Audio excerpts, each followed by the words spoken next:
What's going on? Tame your talent. Brad J, your host. Broadcasting to podcasting. I got your back.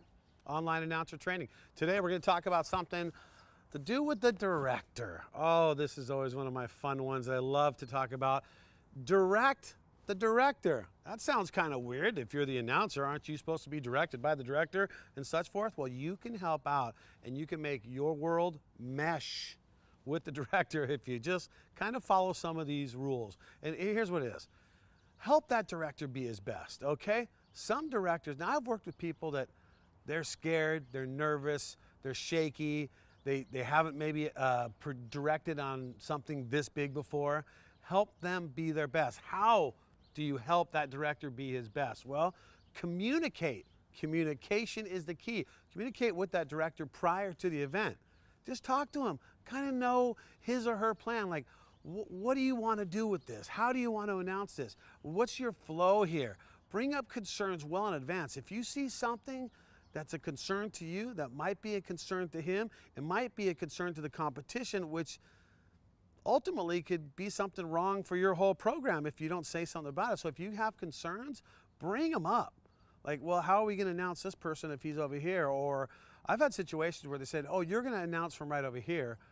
And then you find out from the sound guy the microphone doesn't reach that far. So then you have to bring those concerns up. Don't wait till it gets started. Know and assess your whole situation out. And that's helping the director be better too as well. Know the situation, know his plan. All right, also, it's kind of a funny thing with me, scripts, all right? Now, the directors, they spend so much time on putting together these scripts, and these are scripts that you're supposed to follow along with as you do the show. So it's very important to follow the script.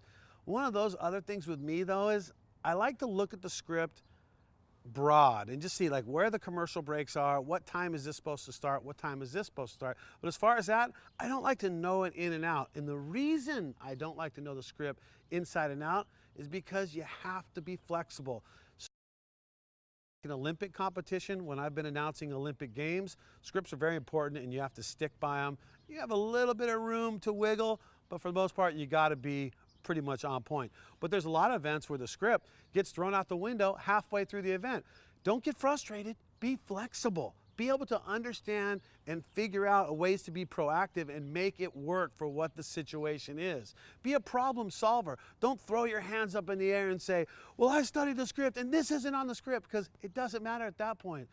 The number one job for you to do is deliver the show that you've been hired to do. And if you've been hired to deliver that show, getting frustrated and getting mad is not going to help you deliver. Be flexible with the script. Now, I always like to kind of tell a story that kind of ties in negative directors that I've worked with and positive directors. I don't want to call any of the directors out that have been negative in my life over the 20 years that I've been announcing, but there's been directors in the past that don't make it fun. If you're a director and you're working with an announcer, you want to make it fun, because the more fun your announcer's having, the more it shows in his work. So being a director that's being tight and it must be like this, it must be like this, doesn't necessarily help. But sometimes you have no choice, and those are the kind of directors that you get handed to you. There's another director that I work with on the positive side that I've been doing X Games with. I've done shows with ABC with this guy.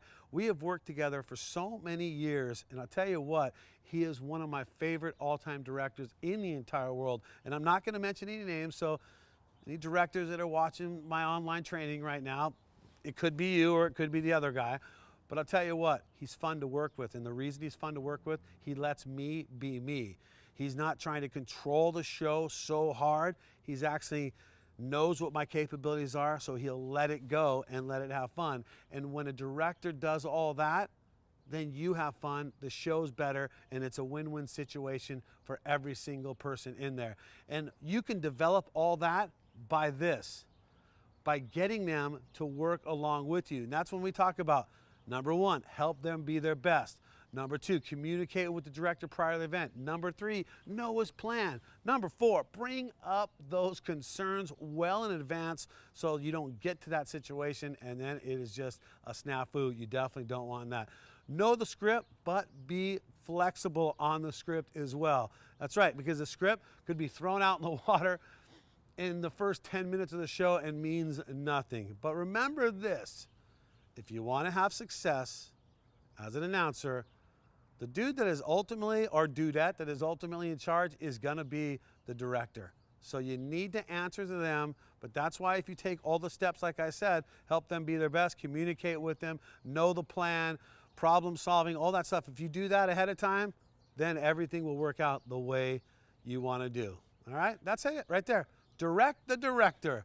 I'm Brad J for Tame Your Talent, broadcasting to podcasting, right here, online training for your soul as well. Direct the director.